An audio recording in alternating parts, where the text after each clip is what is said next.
இறையேசுவில் பிரியமான சகோதர சகோதரிகளே, இன்றைய நாள் 2 பெரு நிகழ்வுகளை ஒன்றாக கொண்டாடுகின்றது. ஒன்று, ஆண்டவராக இயேசு கிறிஸ்து ஆரவாரத்தோடு எருசலேம் நகருக்குள் நுழையும் குருத்து ஞாயிறு.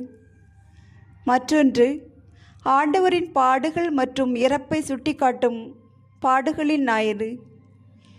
இயேசு ஒரு அரசர்.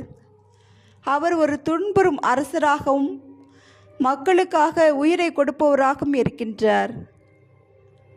ஆண்டவரின் பாடுகளின் குருத்து ஞாயிறாகிய இன்று ஆண்டவர் இயேசுவை கழுதையின் மீது ஏற்றி குருத்தோலை ஏந்தி ஓசானா என்று பாடி அழைத்து செல்கின்றனர். கழுதை அவமானத்தின் சின்னம், அழுக்குகளை சுமப்பவை. யாராவது தவறு செய்தால் கூட அவரை கழுதை என கூறுகின்றார்கள். மீட்பின் வரலாற்றில் கழுதைக்கும் பங்கு உண்டு என சொல்லலாம்.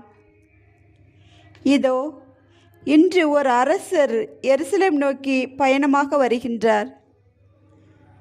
தன்னிடம் இருக்கும் தன் உயிரை மக்களுக்காக தர வருகின்றார். ஆண்டவரின் எருசலேம் வருகை அவருக்கு ஒரு முடிவை அறிவித்தாலும் மக்களின் வாழ்வில் அது ஒரு புதிய தொடக்கத்தை விளைவித்தது. எருசலேம் நகரமே எழுந்து நின்றது. இயேசுவால் நலம் பெற்றோர், எளியோர், வறியோர், இறையரசை எதிர்பார்த்து காத்திருந்தோர், இவர்கள் தன்னிடம் இருந்தவைகளில் முதன்மையானவற்றை இறைவனுக்கு கொடுக்கின்றனர். அமைதியின் சின்னமாம் கழுதை அமைதியை கொண்டு வருகின்றது.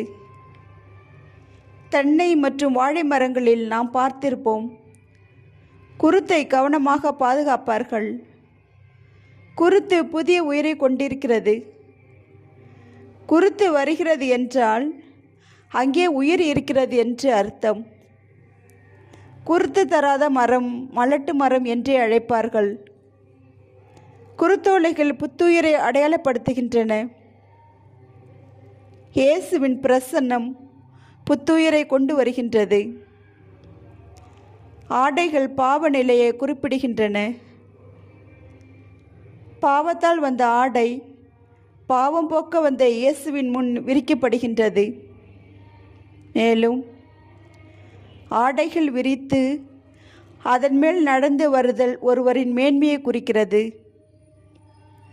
இங்கு இயேசுவும் மேன்மைப்படுத்தப்படுகிறார். இயேசுவின் பவனியில் பங்கேற்றவர்கள் முகத்தில் இருந்தது மகிழ்ச்சிதான். இந்த மகிழ்ச்சியில்தான் ஓசானா, தாவீதின் மகனுக்கு ஓசானா, ஆண்டவர் பெயரால் வருகிறவர் ஆசி பெற்றவர், உன்னதங்களிலே ஓசானா என்று மகிழ்ச்சி குரல் எழுப்புகின்றனர். இந்த ஓசானா இன்னும் கொஞ்ச நாட்களில் சிலுவையில் அறையும் என்று மாறிவிடும் என்பதுதான் யதார்த்தம். ஓசானா என்றால் எங்களை மீட்டுக்கொள்ளும், காப்பாற்றும் என்பதுதான். எனவே இயேசுவின் மீட்பை, நம்பிக்கையை, மகிழ்ச்சியை பெற நம் இதயத்தை திறந்து வைப்போம். இயேசுவிற்கு இடம் கொடுப்போம். இயேசு நம் இதயத்தில் பவனி வரட்டும்.